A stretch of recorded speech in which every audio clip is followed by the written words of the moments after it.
నమస్తే రమగారు. నమస్తే జయ. రమగారు, చందమామ కథ ఏదైనా చెప్పుకుందామా? పూర్వం ఒక పల్లెటూరులో ఓ వీరయ్య అని ఒక ఆయన ఉండేవాడు. ఈయన అవడానికి కామందే, ఏవో ఆస్తి స్వాస్తి ఉన్నాయి, ఇల్లు వాకిలి ఉన్నాయి. కానీ లోభి, పిసినారు వాడు. ఫ్రీగా వస్తే ఏదైనా తీసేసుకోవాలనే ధోరణి. అయితే ఈయనకి వివాహం అయ్యాక భార్య తరఫు నుంచి కొంత ఆస్తి వచ్చింది. ఈయనకు ఉన్నది కాకుండా ఆస్తి అంతా తీసుకున్నాడు. పొలాలు గిలాలు స్వాధీనపడ్డాయి.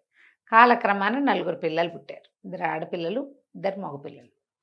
అయితే ఈ పిసినారితనం, ఈ లోభి ఎవరికి పెట్టడు, అన్నీ నాకే కావాలి, ఖర్చు పెట్టడు.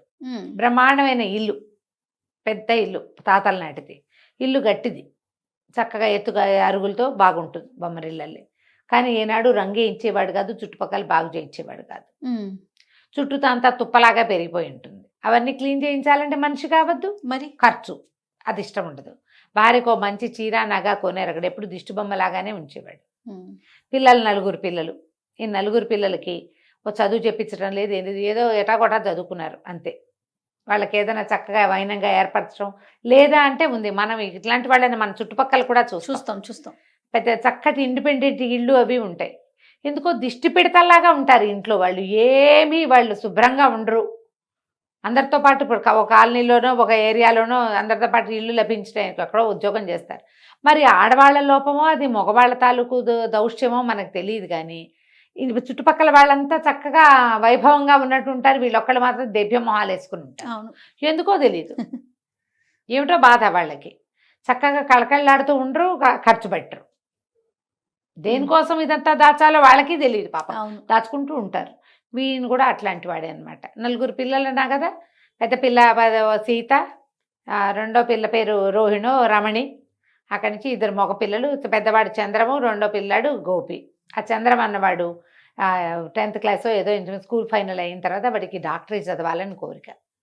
ఈయన చచ్చిన వైద్యం చదువు ఖర్చు అదంతా వైద్యుడు అవ్వాలని కోరికని ఆదిలోనే తుంచేశాడు. ఆ పిల్లాడు అసహ్యం వేసి, నేను నీ దగ్గర ఉండను అని చెప్పేసి బస్తీలో వీళ్ళ పక్కన ఉన్న బస్తీ పోయి ఏదో ఒక గుమాస్తా పని చేసుకుంటూ వాడి దారిన పడి ఉన్నాడు. ఆ చిన్నపిల్ల రోహిణి, రమణ అనే పిల్ల ఎంత చక్కగానో పాడుతుంది. సంగీతం నేర్చుకుంటా నాన్న, సంగీతం నేర్చుకుంటా. సంగీతం అంటే ఖర్చు ఏమీ లేదు. ఇంట్లో కూర్చోబెట్టారు, ఏదో బడిలోకి వెళ్ళొస్తుంటుంది. చిన్నపిల్లాడు ఇంకా బడికి వెళ్తున్నాడు. ఆ పెద్ద పిల్ల సీతకు 18 ఏళ్ళు 17 ఏళ్ళు ఉంటాయి. పిల్లకి పెళ్ళిడు వచ్చేసింది. పెళ్లి సంబంధం అంటే పెళ్ళంటే ఖర్చు కదా.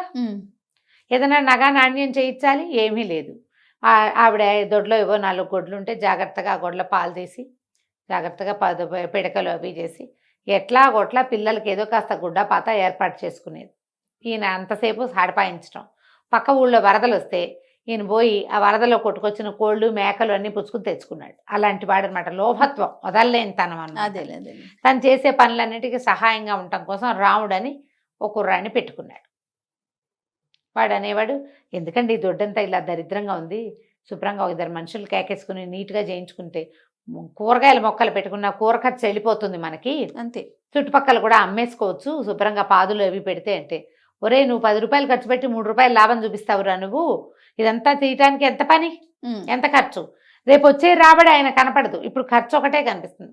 అలాంటి వాళ్ళు ఉంటారు కదా, ఏమీ చేయనివాడు. ఆ రాముడికి పిచ్చెత్తి లేచిపోదామని ఉండేది వాడికి, ఇక్కడి నుంచి వెళ్ళిపోదామని. కానీ పాపం ఆ వీళ్ళని చూసి, ఇంట్లో వాళ్ళని చూసి ఆగిపోయేవాడు. ఆ సీతకి వీడంటే మనసు, ఈ రాముడు అంటే. పెళ్ళిడు వచ్చిన పిల్ల ఇంకా బయటికి పెళ్లి సంబంధాలు చూసే ఆస్కారం కూడా లేదు. ఆ పని కుర్రాడి మీదే ఆ అమ్మాయికి మనసుగా ఉండేది. కొన్ని రోజులు ఇట్లా గడుస్తూ ఉండగా ఏమైంది, ఒకరోజు, ఒరే ఒక నిచ్చెనాను సంచి పట్టురారా, మనం దేవాలయానికి వెళ్దాం అన్నాడు. అక్కడికి ఎందుకండి నిచ్చెన అన్నాడు. అంటే దేవాలయం పక్కన పెద్ద తేనె పట్టు పట్టిందిరా. చేదా ఏమిటి, ఊరికే తేనె వస్తుంటేను ఇంట్లో మందుకో మాక్కో కావాలి, బయట తేనె కొంటే 10 రూపాయలు, మనం తీద్దామంటే అయ్యో అట్లా పనికిరాదండి, అది దేవాలయం సొత్తు, మనం తీసుకోకూడదంటే గడద గుడ్డు, దేవుడు అందరివాడు, దేవుడు సొత్తు అందరిది అన్నాడు ఆయన. అంటే వీడు నేనైతే ఎక్కనండి అన్నాడు. ఎక్కనండి అంటే సరే నేను ఎక్కుతా, నువ్వు కింద పట్టుకో చాలు అని చెప్పేసి ఏం చేశాడు, నిచ్చెన వేసుకుని ధ్వజస్తంభానికి పక్కగా ఉన్న ఒక చిన్న మండపం లాంటిది ఏదో ఉంది, ఆ మండపం మీదకి పైకి ఎక్కాడు. ఎక్కేసరికల్లా తేనెటీగలు జుమ్మని మీదకి వచ్చేసరికల్లా కాలు పట్టు తప్పి దభేల్మని పడిపోయాడు పడిపోయాడు కింద. వాడు కుర్రాడు ఎక్కగలిగేవాడు, 4 బిడ్డల తండ్రి ఇదేమి ఎక్కుతాడు, లేదా ఆశపోతానానికి అంతే. ఎక్కాడు. పడేసరికల్లా తలకిందులు కాబట్టి తలకాయ పగిలినంత పని అయింది. పగిలింది. ఎట్టగొట్ట మోసుకొచ్చాడు ఇంటికి. రాముడే మోసుకొచ్చిన తర్వాత ఏముంది, మూలబడ్డాడు ఈయన. అయోమయంగా అయిపోయాడు, మాట పడిపోయింది. చచ్చిపోలా, అయోమయం అయిపోయాడు. చెప్పిన పని చేస్తాడు తప్పిస్తే ఆయనకి ఏమీ తట్టదు, తెలియదు. వైద్యుడు వచ్చి కట్టుకట్టాడు, అదేదో చేశాడు. కొంచెం మతి రావటం కష్టం రా, సమయం పడుతుంది, అసలు వస్తుందో రాదో, ఈయన ఇట్టాగే సాక్కోవాలి మీరు అన్నాడు. లబో దిబోమన్నారు పిల్ల జల్ల. ఏం చేస్తారు? అక్కడి నుంచి వీడేం చేశాడు చూస్తే, ఇంట్లో ఎవరున్నారు, పెద్ద అబ్బాయి ఏమో ఎక్కడికో వెళ్ళిపోయాడు. ఇక మిగిలింది 2 ఆడపిల్లలు, ఒక చిన్న పిల్లాడు, పెద్ద ఆవిడ. ఆవిడనేమో దిష్టి పెడతలా ఉంచాడు. ఆవిడకి ఏ వ్యవహారమో తెలియదు. వీళ్ళకి బోళ్ళు పొలాలు ఉన్నాయి. ఏదైనా పని చేయటానికి ఈయనకి ఖర్చు పెట్టడం ఇష్టం ఉండదు. రాబడి వస్తుంది రేపు, కానీ ముందు ఖర్చు పెట్టడం ఇష్టం లేక కొన్ని పొలాలు బీడు కూడా పెట్టాడు. అయ్యో. అక్కడి నుంచి వీడేం చేశాడు, అమ్మగారు ఈయనపెట్టి తెరవండి ఏమున్నాయో చూద్దామని ఈయనపెట్టి తెరిస్తే కాస్త డబ్బు కనపడింది. సరే డబ్బులు తీసి బయట పెట్టండి, ఏర్పాటు చేసుకుందాం మనం, ఈయన ఇట్టా ఉన్నాడు, మన కథ ఎట్టా ఆయన ఎట్టగా నడుపుతున్నాడో మనకు తెలియదు. సరే అక్కడి నుంచి ఏం చేశాడు, కౌలుదారులను ఒక 2 కేకేసుకొచ్చి అమ్మగారు ఎదురుగుండానే మాట్లాడించి పొలం కౌలుకి ఇచ్చేశాడు మొదట. అక్కడి నుంచి దొడ్డి వాకిలి శుభ్రంగా బాగు చేయించాడు. అందరూ ఇంటిలి పాదిని పనిలో పెట్టాడు. అందరూ మొక్కలు కొట్టేద్దాం, ఈ దొడ్డంతా బాగు చేసుకుందాం, అయ్యగారు లేడు, మన దగ్గర 4 డబ్బులు ఉన్నాయి, రేపేం వస్తుందో తెలియదు, తినాలి మనం. ఆయన మెయింటెనెన్స్ చేసినట్టు కాదు, మన మెయింటెనెన్స్ వేరేగా ఉంటుందని మొత్తం దొడ్డి వాకిలి ఇల్లు శుభ్రంగా బాగు చేయించేశాడు. అక్కడి నుంచి పాదులు తవ్వి అందరితోటి విత్తనాలు కూరగాయలు పెట్టించాడు. 3 నెలలు తిరిగేసరికి వచ్చేస్తాయి కూరలు. ఎంతలోకి వస్తాయి? బీరపాదు పొట్లపాదు అవి అయితే అసలు 2వ నెలకే కాపు వచ్చేస్తుంది. చక్కగా కూరలతో కళకళ్ళాడేలాగా చేశాడు దొడ్డంతా. ఇంట్లో శుభ్రంగా కూరలు దొరుకుతున్నాయి. పిల్లలు అంతకుముందు 7 మొహాలు వేసుకుని ఒక్కిల్లాగా ఉండేవాళ్ళు. నుంచి కూరగాయలు అమ్మితే కూడా డబ్బులు వస్తున్నాయి. అక్కడి నుంచి 4 గొడ్లు ఏవో ఉన్నాయి, ఇంకో 2 గొడ్లను పెంచాడు, ఇంకో పాలేరుని పెట్టాడు. వాడు పాలు తీస్తాడు, పాలు బయట పోస్తారు, పాల మీద డబ్బులు వస్తున్నాయి. ఇల్లు ఇంత దరిద్రంగా ఉంది, మనకేమి ఇంత డబ్బులు వస్తుంటే ఇల్లు ఇట్లా ఉండటం ఏమిటి, ఇల్లంతా బాగు చేయించేసేద్దామని ఇల్లు అన్ని పక్కల బాగు చేయించి శుభ్రంగా వెళ్ళేయించి పెంకులు సరి చేయించి నీట్గా చేసి పెట్టాడు. సరే ఈ కూరగాయలు పండుతున్న కాలంలోనే ఎవరో పట్టణంలో వీళ్ళ బాబుగారు చంద్రం బాబు అక్కడెక్కడో ఉన్నాడని తెలిస్తే అక్కడికి పోయి తీసుకొచ్చాడు. బాబు నీకు కావాల్సింది చదువుకుంది, కానీ ఎలాగో మనం పొలం కౌలుకి ఇచ్చాము, డబ్బులు వచ్చేస్తాయి, నువ్వు చదువులో చేరిపో, వైద్య వృత్తి ఎక్కడ చేరుతానంటే అక్కడ చేరు, నేను ఖర్చు పెడతా అని చెప్పి సరి చేశాడు. అక్కడి నుంచి చిన్నపిల్లకి ఏం చేశాడు, అది కూడా 9th, 8th క్లాస్ అయ్యింది. ఈ 8th క్లాస్ అయిన పిల్లకి ఓ సంగీత మాస్టర్ని పిలిపించి పాఠం చెప్పించడం మొదలుపెట్టాడు. పిల్ల చక్కగా సంగీతం నేర్చుకుంటుంది, చక్కటి పాట దాంది. ఆ రోజుల్లో అప్పటికి ఇంకా గ్రామ్ఫోన్ రికార్డులు వచ్చినాయట. ఇవి రేడియోలు రేడియో కష్టం, రికార్డులు ఇవ్వచ్చు దూరాన్ని ఎక్కడో, అది కష్టం. కానీ నేర్చుకున్న పిల్లలకి అవకాశాలు ఉంటాయి.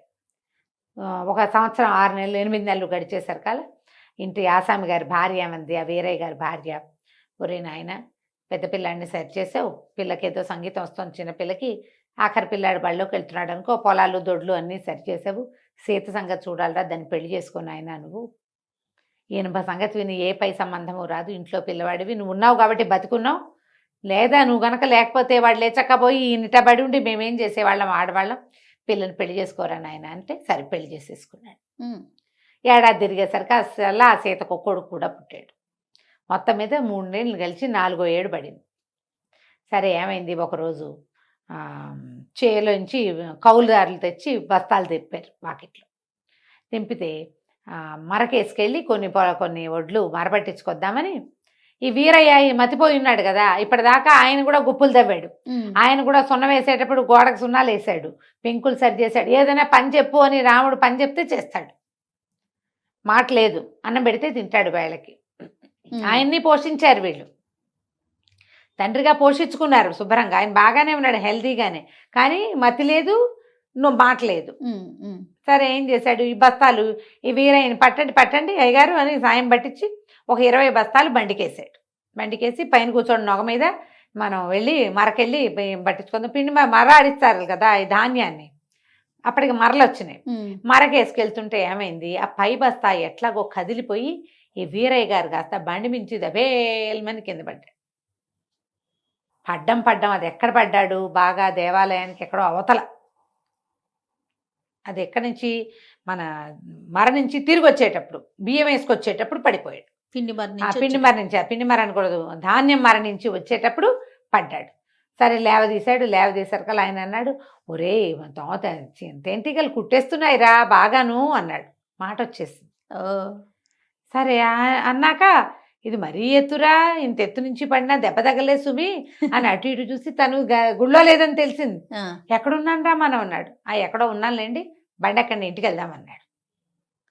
బండెక్కండి ఇంటికి వెళ్దామంటున్న వాడు 4 ఏళ్ల క్రితం రాముడు కాదు వీడు. అప్పటికి లేలేత నూగు మీసాలవాడు ఇప్పుడు కొంచెం బలిసాడు.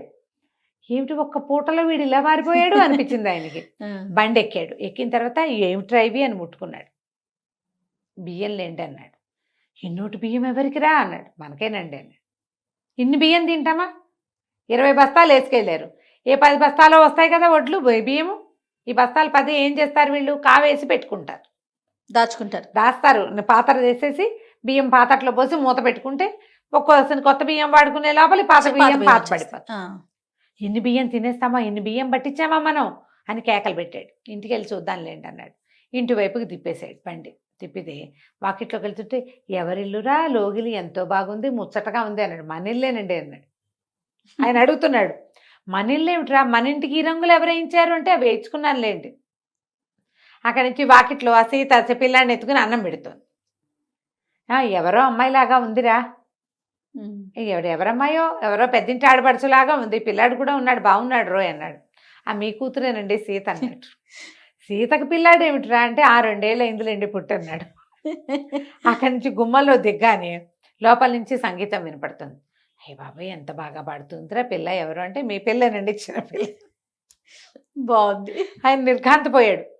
లోపలికి వచ్చి చూస్తే ఇంకేముంది, పెద్దగా విశాలంగా ఉన్న ఇల్లు. అంతకుముందు చీకటి కొట్టులాగా పాడుగట్లా ఆడుకుంటూ అంతే బికామాయిగా ఉండేది ఇల్లు. ఇప్పుడు చూస్తే మొత్తం దొడ్డంతా పచ్చగా మొక్కలు, ఓ పక్క నుంచి అంబారావాలు వినపడుతున్నాయి, ఆవులు, దేదీప్యమానంగా ఉంది. ఇంట్లోకి వచ్చేసరికల్లా పెళ్ళంగా అంతకు ముందు దిష్టి పిడతలాగా ఉండే పిల్లలు నవనవలాడుతూ వంకాయలలే చక్కగా ఉన్నారు. పిల్ల చంటి పిల్లాడిని ఎత్తుకుని ఈ పిల్లని ఎవరికి ఇచ్చి పెళ్లి చేసావే అన్నాడు. నేనే చేసుకున్నానండి అన్నాడు రాముడు. నేనే చేసుకున్నాను అనేసరికి ఈ కథ అంతా జరిగి ఎన్నాళ్ళు అయిందిరా అన్నాడు. 4 ఏళ్ళు అయిందండి. 4 ఏళ్ళు నేనేమయ్యాను అంటే మెల్లిగా భార్య దగ్గర కూర్చుని దేవాలయంలో తేనె పట్టడానికి వెళ్ళిన రోజున పడిపోయారు, మీకు మతిపోయింది. వాడే ఇల్లంతా సంభాళించాడు, పిల్లని పెళ్లి చేసుకున్నాడు. పెద్ద పిల్లాడు వైద్యం చదువుకుంటున్నాడు, 4వ సంవత్సరంలో ఉన్నాడు. ఇంకో 2 ఏళ్ళు చదివితే వాడు వైద్యుడు అయిపోతాడు. ఇగో ఈ పిల్లని పెళ్లి చేసుకున్నాడు, దానికి సంగీతం చెప్పిస్తున్నాడు. వచ్చే సంవత్సరం దాన్ని ఎక్కడికో పై దేశం తీసుకెళ్ళి పాటలు పాడిస్తారట అని చెప్పి దీన్ని మాట్లాడకుండా ఉండిపోయాడు.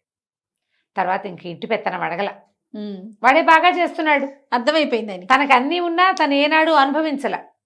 అప్పుడు ఆయనకి మొహం కడుక్కుంటే అద్దంలోకి చూస్తే తెలిసింది, అద్దంలో కనపడే మనిషి తను కాదు, వాడెవడో.